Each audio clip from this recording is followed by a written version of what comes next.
Okay, everybody, here we go. Right there is the TV. So you're an FS1, so I'm all ready for today. Even though Camelot did not make the race, I'm still going to have it tuned in. So I'm all ready. So I was watching Pete Smetti last night, and Pete Smetti, I told him in the chat that I was going to be doing King Cryptid drawing today, and he was like, oh hey, let me make sure you tell me so I can watch the video. So this is the King Cryptid that I'm working on.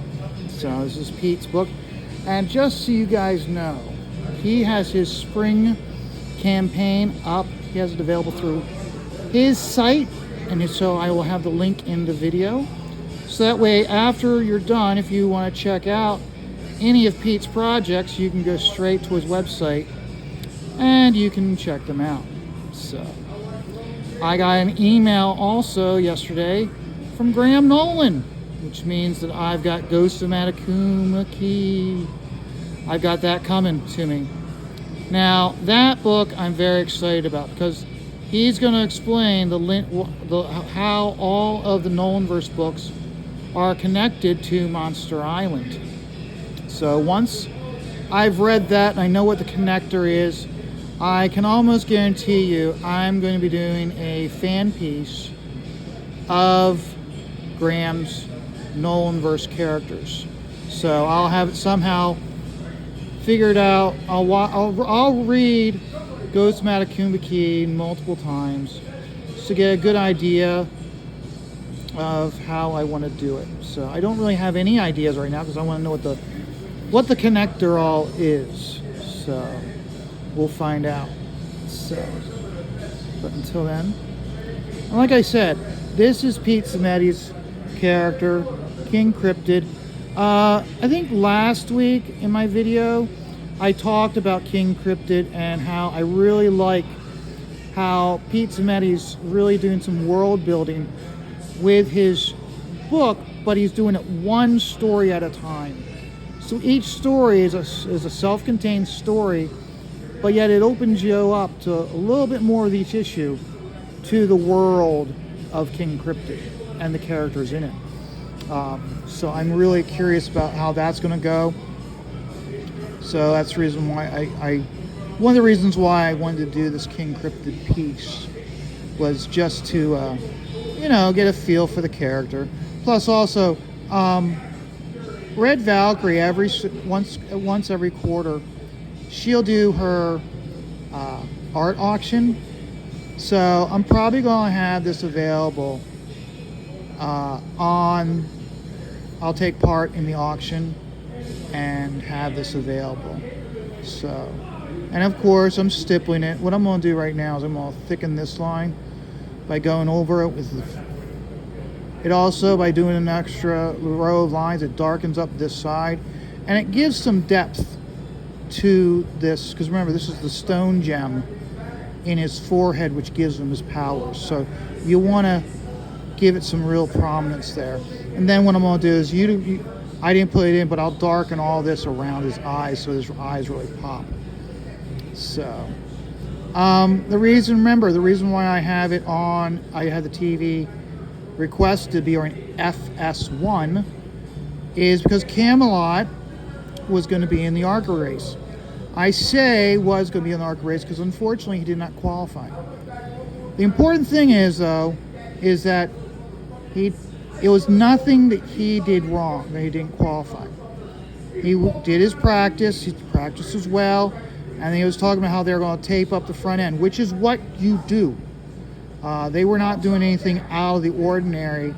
Most cars, when they do their qualifying run, they will tape up the front end of that car, so there's literally almost no airflow, which gives them more downforce, which gives them more speed going around. And they really need that when you're in Daytona, because Daytona is a restrictor plate race.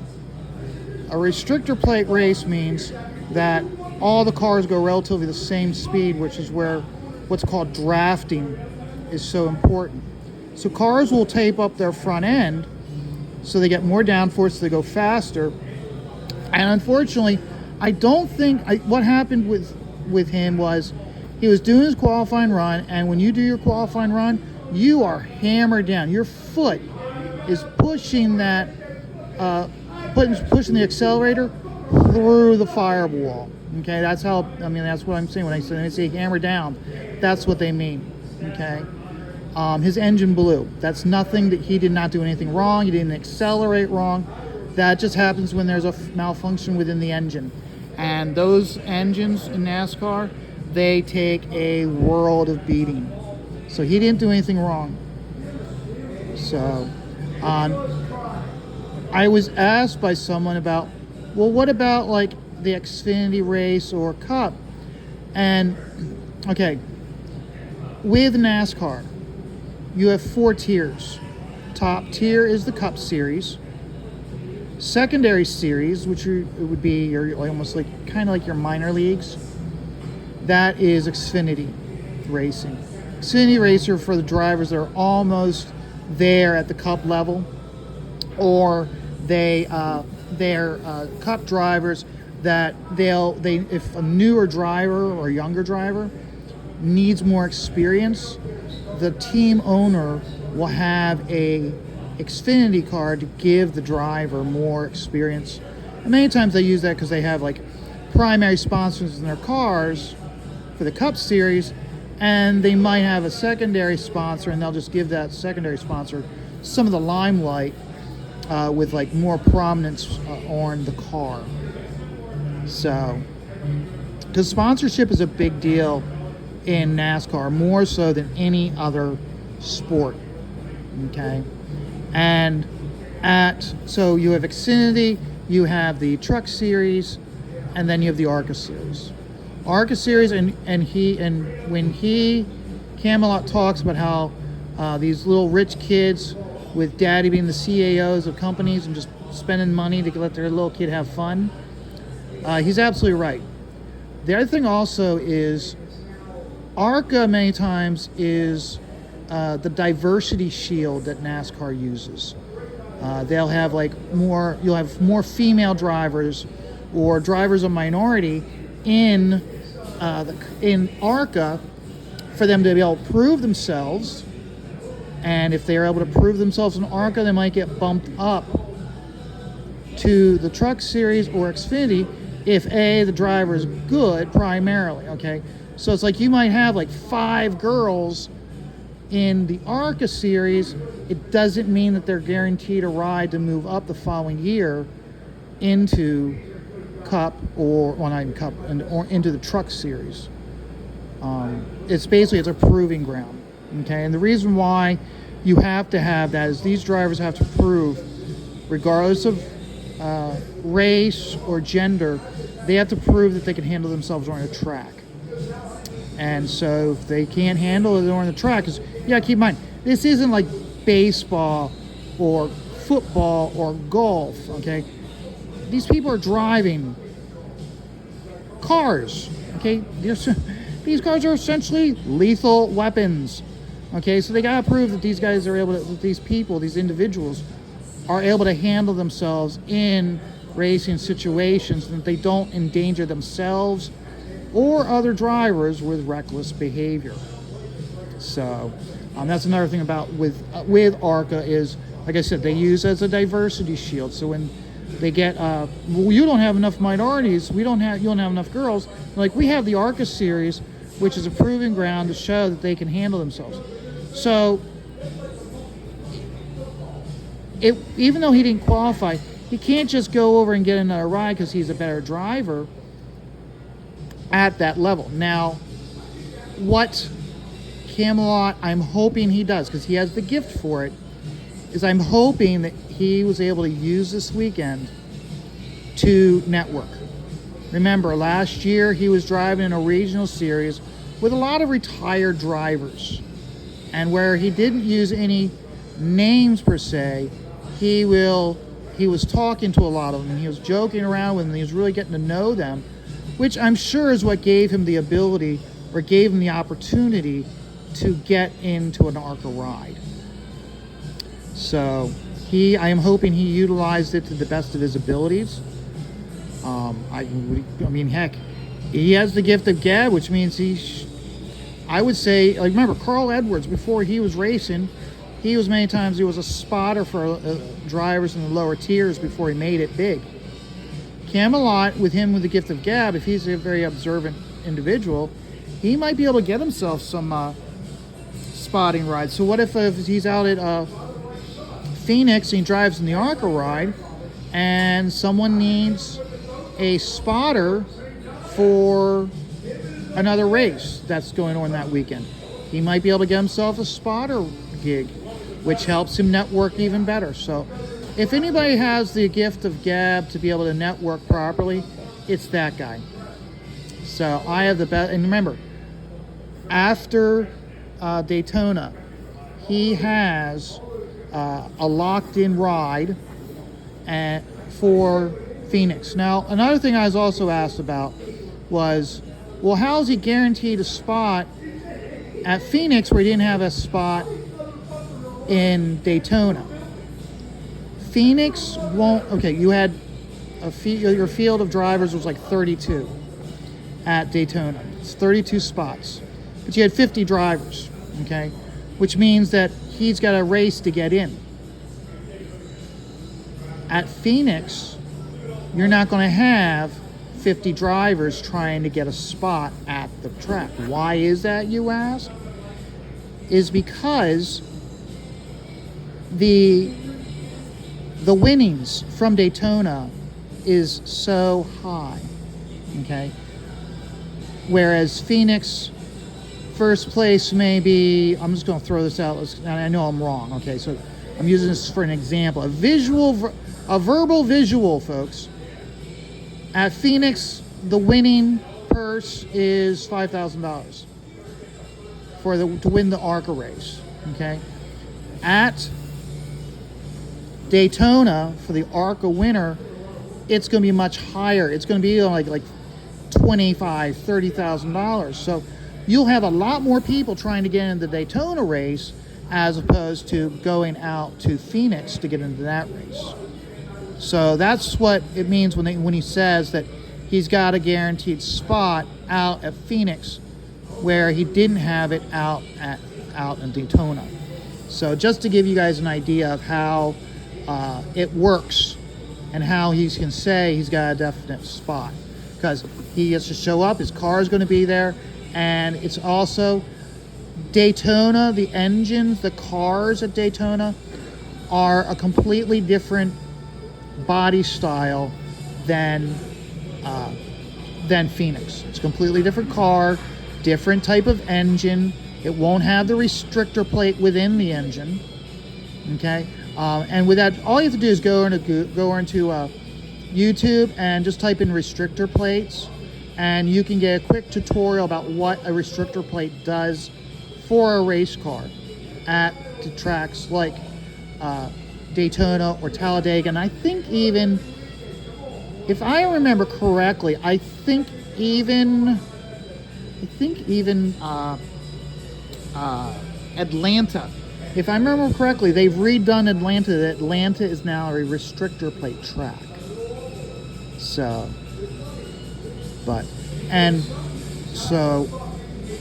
I have high hopes for him, that even though he didn't get onto the race this weekend, I'm looking forward to 2 weeks from now out at Phoenix, where he'll be there. He'll be able to get a lot more of a spotlight on him. He's already proven he's going to be a very entertaining interview, and again, that is another thing, is that he's going to have character, where a lot of these drivers are like, yeah, the car was really fast, and I really trust the crew chief, and I think we got a good ride for this weekend. No, he's got the gift that he can really get in there and really make an impression with an interview on TV. So, and that is what other teams are going to be looking for. Okay, they're going to look and go like, well, wow, look at how well he handles himself in front of the camera. Okay, you have this other ARCA driver, Mary Jane Kay, and she seems to be doing okay, but she's really bad doing interviews. Okay, they want a good a good uh, a good pitch man, if you will. Okay, and he's a good pitch man. He's made his living being able to sit in front of a monitor and talk, knowing that everybody can see him. So that gives him a great advantage when he goes out to Phoenix to not just race and live his dream, but also make a connection. Because the other thing also is all those retired drivers that he talked to, that he's been racing with last year, they were probably all at Daytona. Because you got to keep in mind, Daytona is the Super Bowl of stock car racing. It takes place in the beginning of the year, whereas the Super Bowl is at the end of the year. It's the marquee race. Okay, it's the race everybody wants to race in. He didn't get in this year, but he at least got there. He made the attempt to qualify, and if his engine hadn't blown up, he would have gotten in. Okay, he had the skills, and he had the talent to get in. He just needs, so that next year when he goes, maybe it's with the same team, maybe they'll be better prepared, maybe with a different team that has a better engine. Okay, his chances for next year are much greater because of of him being there, at least being there. Okay, and apparently he's getting a lot of people like making fun of, like, oh, you couldn't even make the race, oh, you suck. Hey, he was there, he competed, he qualified, and he was qualifying to compete. Okay, that's better than what a lot of people are able to do. A lot of people are able to attempt to do. So I'm with him. Camelot's made me interested in racing again. So I'll be definitely from here on out, on at least Saturdays, I'll definitely be asking, hey, don't put that TV on TNT so I can watch a movie.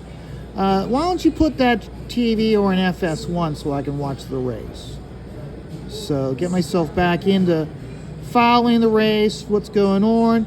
That'll make me better informed when he's racing. Who knows? I mean, all he needs is one really good show at the ARCA level, and he might be able to turn some heads. And that's, I mean, even if he doesn't, if he just lasts just this year in ARCA, and then next year he's able to do Daytona, and that's it, he's lived his dream. So I do believe that he has the personality, the drive, and the ability to make a serious go at it. And if he doesn't, hey, he's not giving up his YouTube. And if anything, if he changes his content or his verbiage of how he says stuff, and I would not be surprised if in some ways he does, it means that people are starting to take notice, and he knows that he needs to, in some ways, slightly clean up how he does stuff, so that way he can make a better impression. And as long as he maintains his entertaining his audience, he'll be fine. So I think what I'm going to do here is I'm just going to put some small dot lines here to show that this fur over this pectoral goes underneath this beard. So what I'll be doing, hold on, I'm over time. I know I always try to keep these videos now 15 minutes, but I really want to do one thing real quick here. Okay, so this is a nib that, okay, so normally you stipple this way, okay? I'm going to put ink on it, I'm going to flip it over, and then I'm going to put some rows of dots in here. Okay, so let's see here.